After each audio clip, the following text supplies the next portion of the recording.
tänään koiran päivä. Mä selitin Susalle, että se varmaan tarkoittaa, että pitäisi turkki siistiä. Susa näytti hampaita.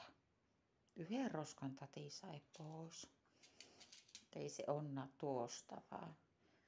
Että olisi joku koiran päivä ja sitten koira antaisi tehdä itsensä hienoksi. Joo, koiralla on oma tahto. Nyt tahtoo juo vettä. Jos äiti kohta koskee, niin koira saattaa näyttää hampaita. Se on kyllä aivan hirviä. Äiti on vähän kauhussa, mutta ei niin kauhussa, etteikö uskaltaisi koskea. No niin, Susa, hyvää koiran päivää. Sulla on vieläkin janoa. Joo.